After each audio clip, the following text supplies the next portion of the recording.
Halo, balik lagi di podcast gue. Dan kali ini gue akan bahas tentang satu status di LinkedIn yang gue lihat yang menceritakan tentang kelompok-kelompok pekerja. Nah, mau dengar lebih jauh seperti apa? Yuk disimak.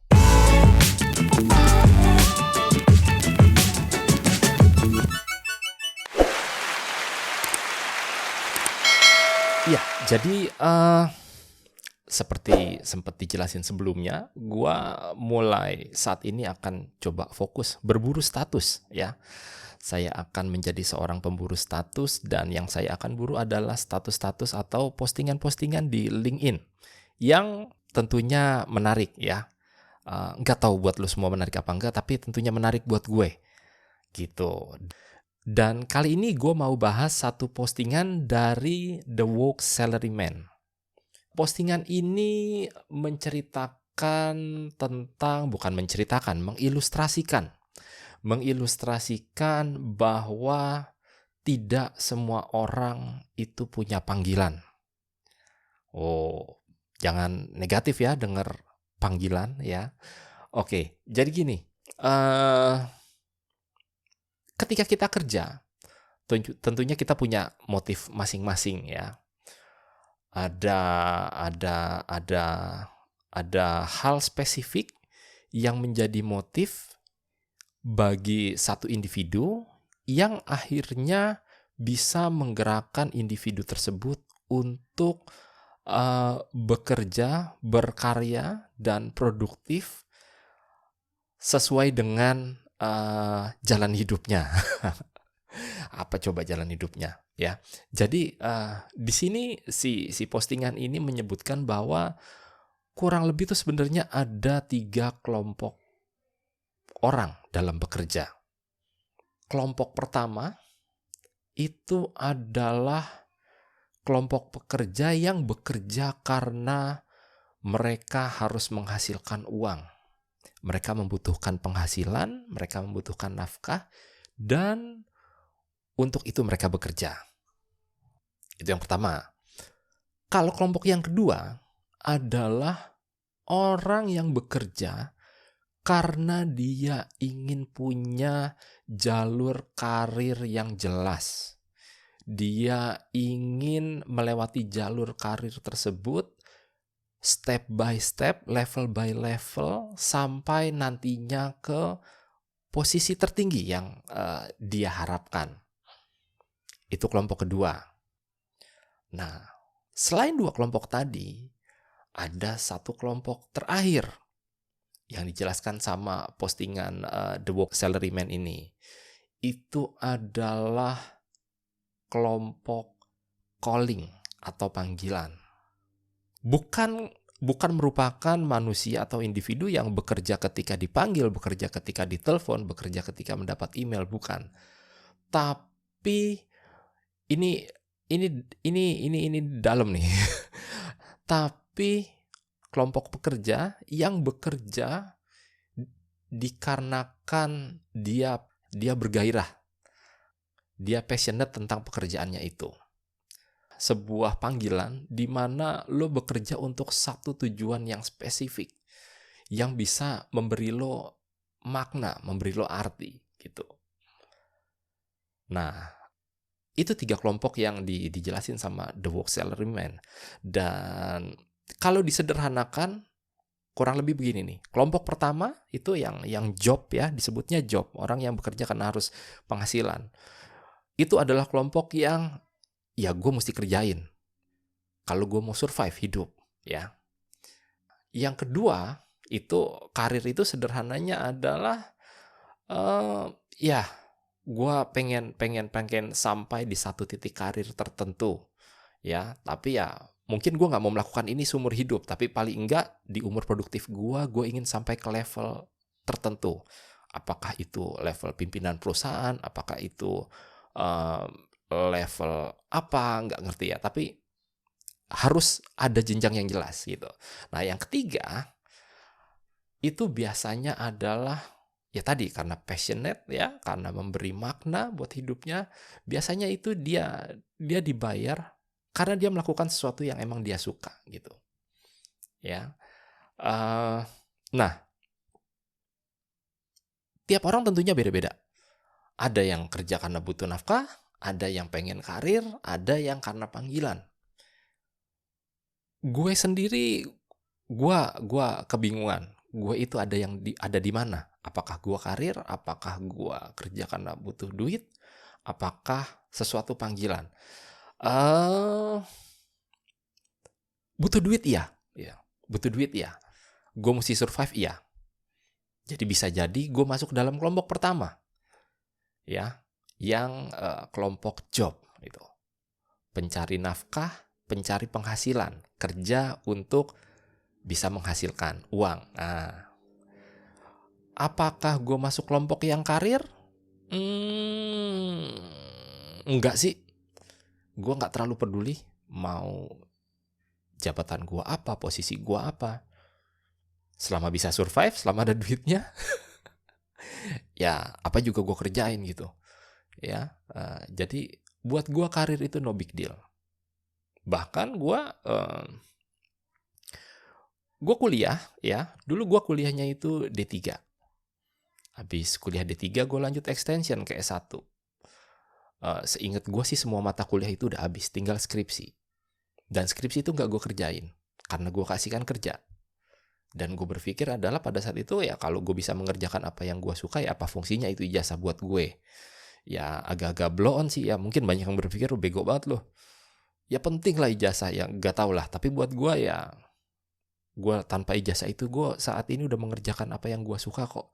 Gitu. Jadi gue nggak terlalu butuh ijazah, dan gue nggak tahu apakah karena gue nggak mikirin karir makanya gue nggak pada saat itu gue nggak menyelesaikan studi gue, ataukah karena gue nggak punya ijazah makanya gue nggak mikirin karir. Cuman kayaknya sih gue nggak masuk kelompok kedua ini, karena seingat gue sejauh gue apa namanya ya, memiliki kesadaran sebagai seorang profesional itu, ya karir buat apa sih? Ya menyenangkan lah kalau punya posisi, mungkin ya pasti ada kebanggaan lah ya, posisi atau title tertentu. Tapi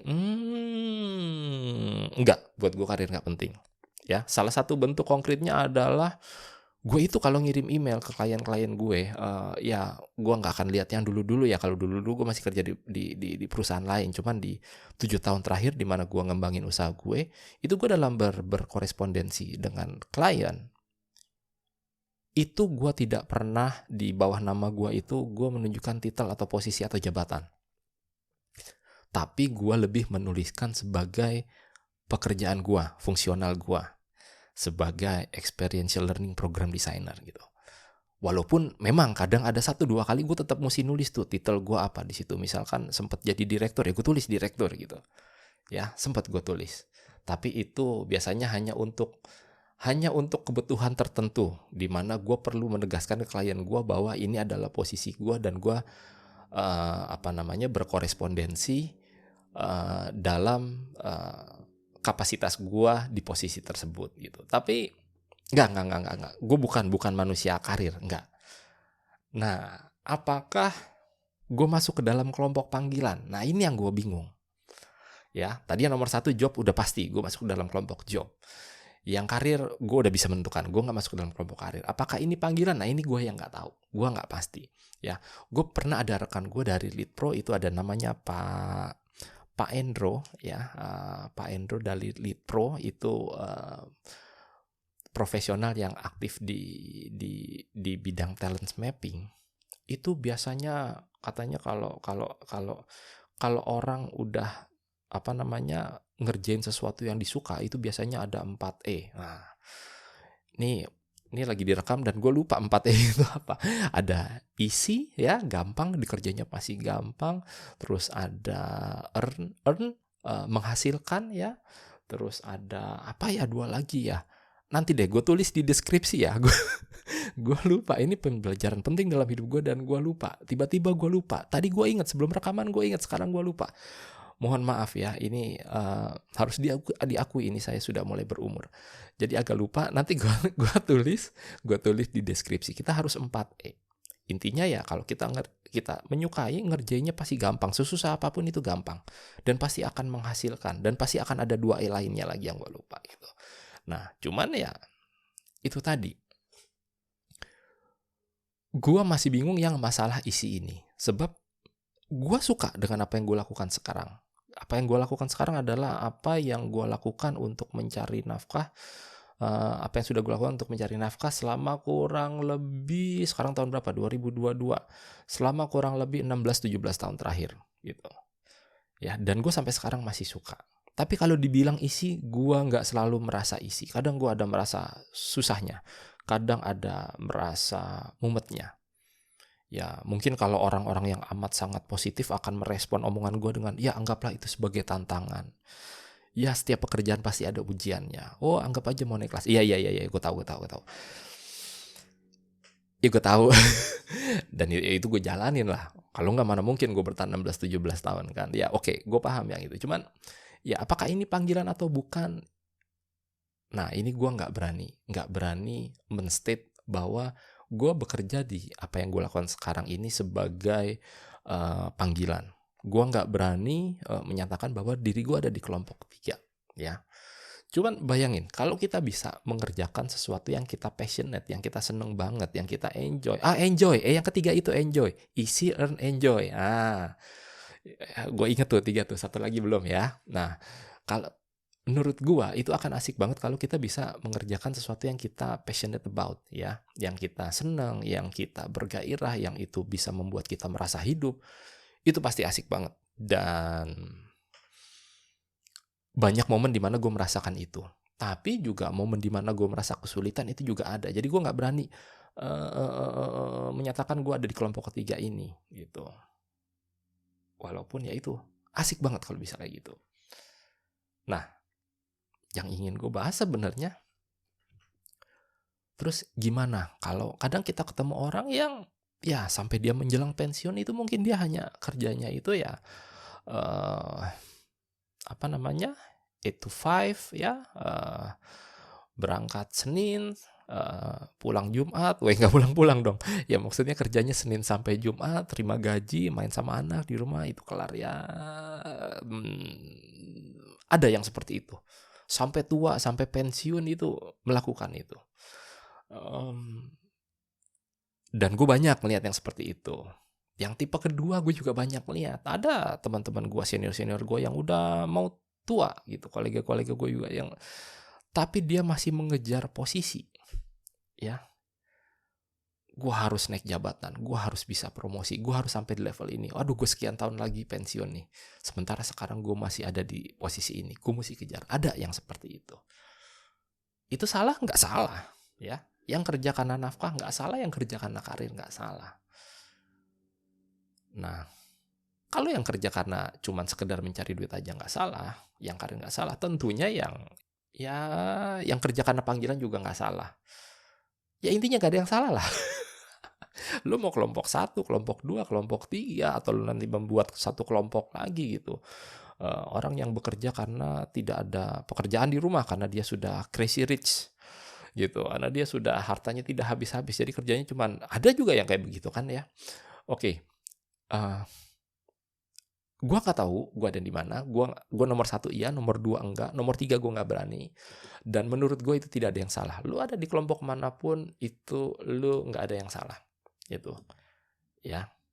Cuman pernah nggak kepikir, waktu kecil kan kita dulu pernah ditanyain ya, punya cita-citanya apa? Pengen jadi dokter, pengen jadi presiden, pengen masuk tentara gitu. Nah, cita-cita itu biasanya kan selalu berubah ya. Masuk SMP ditanyain cita-citanya mungkin bergeser. Masuk kuliah itu cita-citanya bergeser. Nah, lulus kuliah dapat ijazah bisa jadi cita-citanya bergeser. Karena apa? Karena mungkin dapat kerjanya bukan di bidang yang dia minati itu. Tapi intinya cita-cita itu kita punya dan itu selalu berubah. Dan walaupun tidak salah, cuman alangkah baiknya kalau kita punya cita-cita dan kita selain punya kesempatan untuk mengejarnya, kita juga memberi kesempatan untuk diri kita mengejar cita-cita kita, gitu ya. Tercapai nggak tercapai itu urusan belakangan, Cuman kalau gue refleksikan ke diri gue nggak kebayang gue akan melakukan satu pekerjaan rutin Senin sampai Jumat, terima gaji, pulang, dan gue orangnya gemesan, pengen nyoba sesuatu, pengen menghasilkan sesuatu. Dan kebetulan pekerjaan gue mengizinkan gue melakukan itu gitu. Gue bersyukur banget.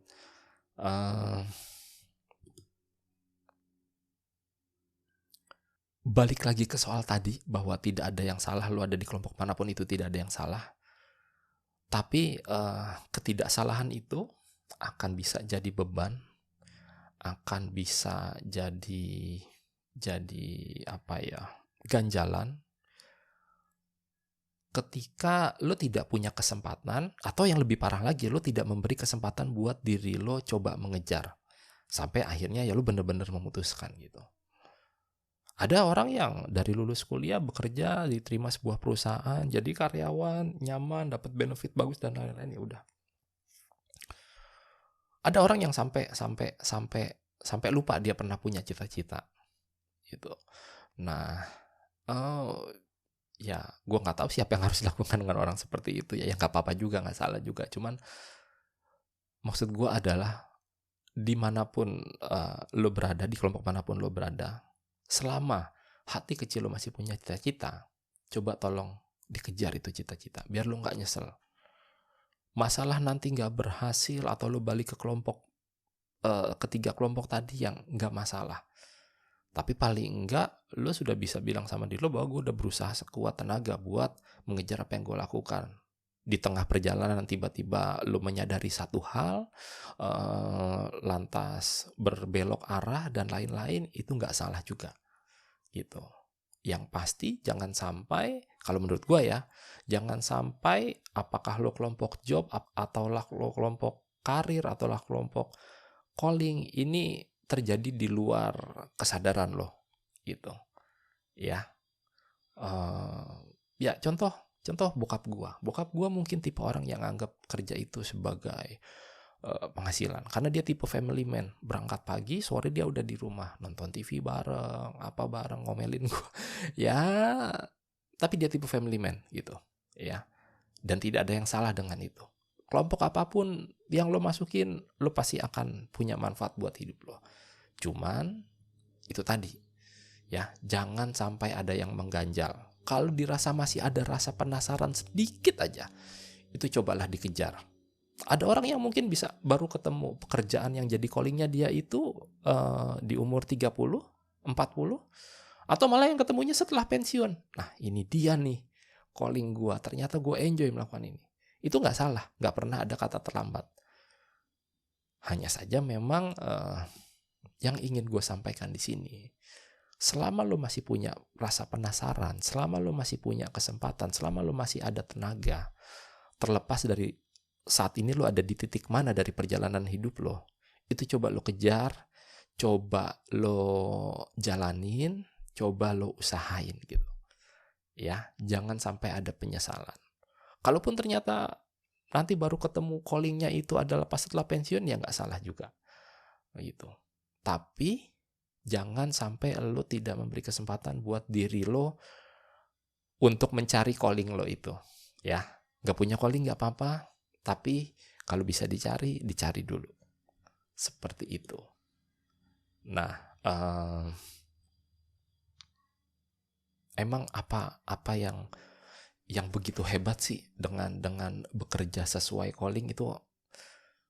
Kok sampai kayaknya kalau yang calling itu paling bagus? Ya nggak paling bagus juga ya. Cuman menurut gua itu akan membuat hidup lo jauh lebih ringan.